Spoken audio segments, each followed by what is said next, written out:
गौतम बुद्ध ने बताया आखिर कौन है अछूत। बुद्ध की अमृतवाणी से जाने अस्पृश्यता और अछूत में अंतर। एक बार भगवान गौतम बुद्ध एक प्रवचन सभा में आकर मौन बैठ गए। महात्मा बुद्ध को यूं मौन देख शिष्यों के मन में चिंता होने लगी। वे सोचने लगे कि कहीं महात्मा बुद्ध शारीरिक रूप से अस्वस्थ तो नहीं है। अपनी जिज्ञासा को शांत करते हुए आखिरकार एक शिष्य ने बुद्ध से पूछ ही लिया। शिष्य ने कहा, गुरुदेव, आज आप इतने मौन क्यों हैं? महात्मा बुद्ध ने कोई उत्तर नहीं दिया। इसके बाद दूसरे शिष्य ने फिर वही सवाल पूछा, गुरुदेव, आप स्वस्थ तो हैं? लेकिन महात्मा बुद्ध फिर से कोई उत्तर न देकर मौन ही बैठे रहे। इतने में बाहर से एक व्यक्ति के जोर-जोर चिल्लाने की आवाज आई। वह कह रहा था कि आज आपने मुझे धर्मसभा में आने की अनुमति क्यों नहीं दी? उस व्यक्ति के सवाल का भी बुद्ध ने कोई उत्तर नहीं दिया और आंखें बंद करके ध्यानमग्न हो गए। व्यक्ति चिल्लाते हुए बाहर से फिर से वही सवाल दोहरा रहा था कि मुझे धर्मसभा में क्यों नहीं आने दिया जा रहा है।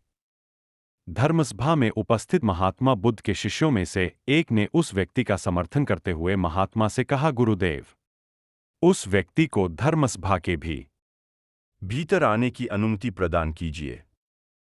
महात्मा बुद्ध ने आंखें खोली और कहा, नहीं, उसे धर्मसभा में आने की अनुमति नहीं दी जा सकती है, क्योंकि वह अछूत है। अछूत?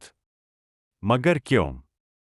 बुद्ध के मुख से यह शब्द सुनकर सारे शिष्य आश्चर्य में पड़ गए कि आखिर आज गुरुदेव को हुआ क्या है।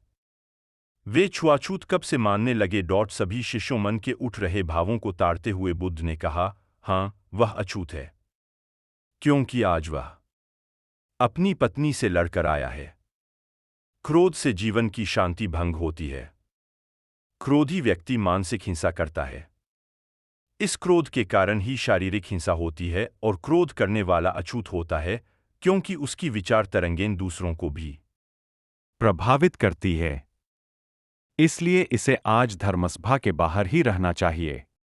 उसे वहीं खड़े रहकर पश्चाताप की अग्नि में तपकर शुद्ध होना पड़ेगा।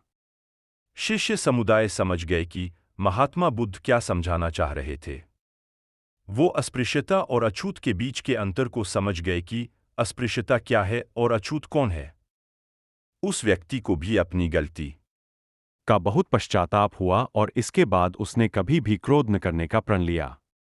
इसके बाद महात्मा बुद्ध ने उसे धर्मसभा में आने की अनुमति प्रदान की।